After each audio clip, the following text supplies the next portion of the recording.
சற்றுமுன் வெளியான தகவல் ரேஷன் அட்டைதாரருக்கு முக்கியமான தகவல் வெளியாகியுள்ளது. அது என்ன சொல்ல பார்க்க போகிறோம். நீங்கள் நம்ம சேனல் சப்ஸ்கிரைப் பண்ணாமல் இருந்தீங்கன்னா மறக்காமல் லைக் பண்ணிக்கோங்க, சப்ஸ்கிரைப் பண்ணிக்கோங்க. வாங்க வீடியோக்குள்ளே போகலாம். மக்களவைத் தேர்தல் முடிவுகள் வெளியாகியுள்ள நிலையில் மகளிர் உரிமை தொகை திட்டத்தில் அடுத்த கட்ட பணியாளர்கள் சேர்க்கை குறித்த தகவல் வெளியாகியுள்ளன. நாடு முழுவதும் மக்களவைத் தேர்தல் 7 கட்டங்களாக நடைபெற்று முடிவுகளும் அறிவிக்கப்பட்டுள்ளன.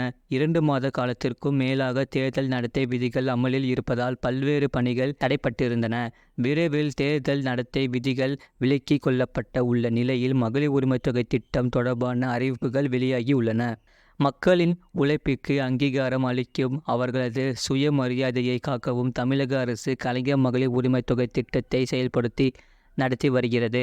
இதன் மூலம் அரசு வெளியிட்ட பொருளாதார தகுதிகளை நிறைவு செய்பவர்களுக்கு மாதந்தோறும் அவர்களது வங்கி கணக்கில் 1000 ரூபாய் வரவு வைக்கப்பட்டிருக்கிறது.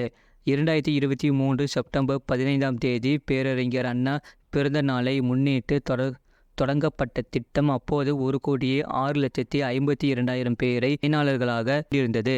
விண்ணப்பம் நிராகரிக்கப்பட்டவர்கள் சரியான ஆவணங்களோடு மீண்டும் விண்ணப்பிக்கலாம் என்று அதற்கான அறிவிப்பும் வெளியானது.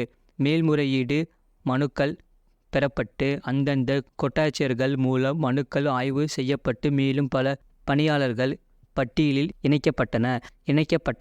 அடுத்தடுத்த சில மாதங்களில் பணியாளர்கள் இணைக்கப்பட்டதால் தற்போது சுமார் 1,15,00,000 பேர் மகளிர் உரிமை தொகை திட்டத்தில் பயனாளர்களாக உள்ளனர். இன்னும் விண்ணப்பிக்காதவர்கள், நிராகரிக்கப்பட்டவர்கள் என பலர் மகளிர் உரிமை தொகை திட்டத்தில் விண்ணப்பிக்க தயாராக உள்ளனர். அது தொடர்பான அறிவிப்பை தமிழக அரசு வெளியிடாமல் இருந்த நிலையில் தேர்தல் நடத்தை விதிகளும் வர நீண்ட இடைவெளி ஏற்பட்டுவிட்டது. அது மட்டுமல்லாமல் புதிய ரேஷன் அட்டைகளுக்கு விண்ணப்பித்தவர்களுக்கும் பல மாதங்களாக அட்டைகள் கிடைக்கப்பெறாமல் இருந்தன. மக்களவைத் தேர்தல் காரணம் காட்டி அதிகாரிகள் தரப்பில் நிறுத்தி வைக்கப்பட்டதாக கூறப்பட்டது. தேர்தல் முடிவுகள் வெளியான பின்னர் புதிய ரேஷன் அட்டைகள் விநியோகம் தொடங்கும் என கூறப்பட்டது. மகளிர் உரிமை தொகை திட்ட பணிகள் காரணமாகவும் புதிய ரேஷன் அட்டை பணிகள் நிறுத்தப்பட்டிருந்தன. இந்நிலையில் அச்சடிக்கப்பட்டு தயார் நிலையில் உள்ள 2 லட்சம் புதிய ரேஷன் அட்டைகள் தேர்தல் நடத்தை விதிகள் முடிவுக்கு வந்த பின்னர் விநியோகிக்கப்படும் என்று அதிகாரிகள் வட்டாரத்தில் கூறுகின்றனர்.